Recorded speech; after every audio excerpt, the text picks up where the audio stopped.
I'm John Manners, the co-founder of KenSAP, together with Professor Mike Boyd of Kenyatta University.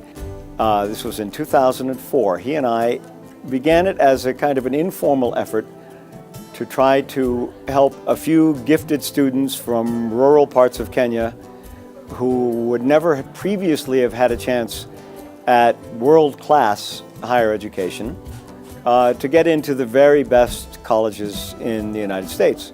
So once a student is admitted to the program, he's got nothing more to spend money on. He is fed, he is housed, he is instructed. The colleges pay all of his expenses once he gets there. They pay room, board, tuition fees, kila kitu. Today is a first for us. It's a major fundraiser at the Kempinski Hotel, organized by our principal benefactor, Charles Field Marsham. We hopefully can raise enough money to ensure that KenSAP can have its own space. We have sort of moved around a lot, from being hosted by a school to being hosted by a running camp to being hosted by FLOSPA. Hopefully we can have some kind of a campus, right? Where KenSAP students can stay when they're in their residential training sessions.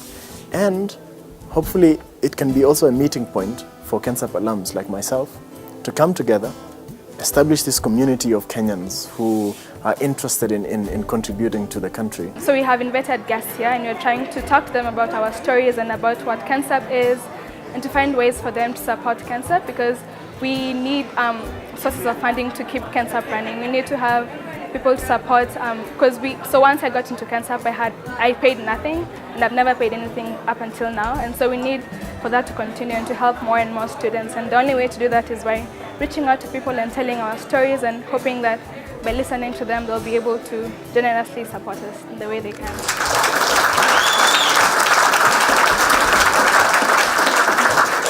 Thank you all for coming and supporting KenSAP. Its impact on the lives of young people like me is incalculable, and we're very grateful that you're here with us today. My name is Marianne Chege, KenSAP class of 2013, and I'm about to begin my final undergraduate year at Harvard University.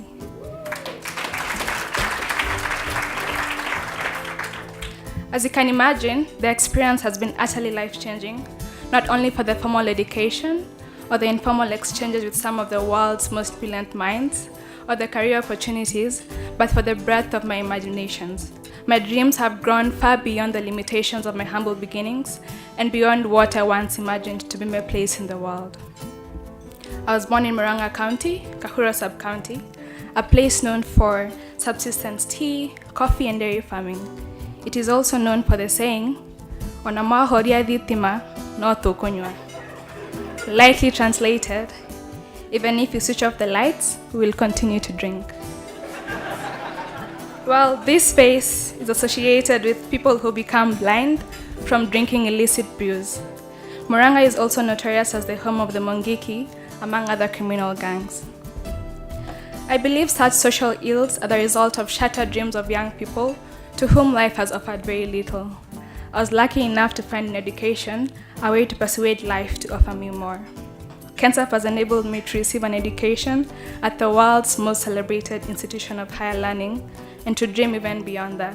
When I applied to KenSAP 7 years ago, I had just graduated from Mangu High School and was living in this city's Kaloleni slum with 4 friends in a one-roomed tin shack, living on 200 shillings a week for food and water.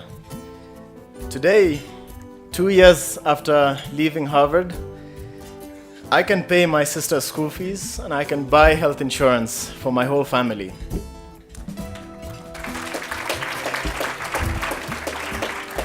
The program not only prepared us for the American SAT examinations and got us into the world's greatest universities, it also introduced us to what John Manners likes to call the life of the mind. This program, it taught us how to think critically about what we read, what we watch and listen to. It taught us how to take pleasure in learning, in creating, in teaching and helping other people.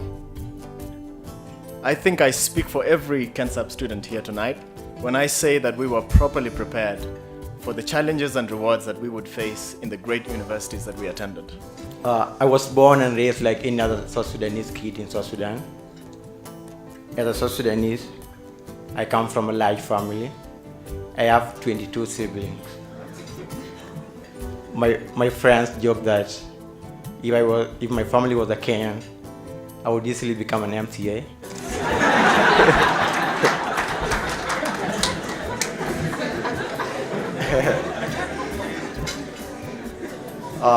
Out of the large clan, only 4 of us have gone to school, and we have gone to school through Kakuma refugee camp.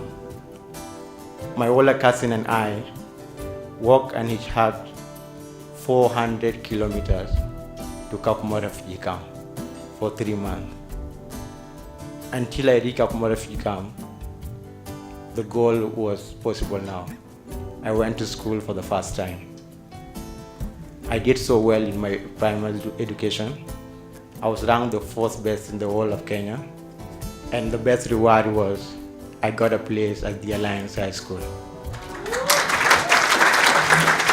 Yeah. I never had an absolute belief that I would get into KenSAP, but I give thanks to the selectors of last year who believed in my potential, and they gave me a place at KenSAP. Thank you so much, John Mann.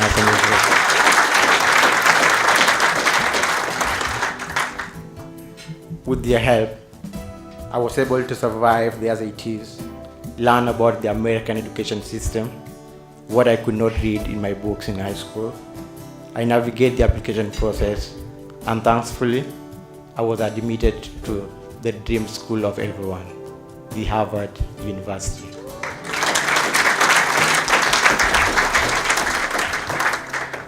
Ladies and gentlemen, life has had a way of growing me up, challenging me, testing my dedication to reaching my goals.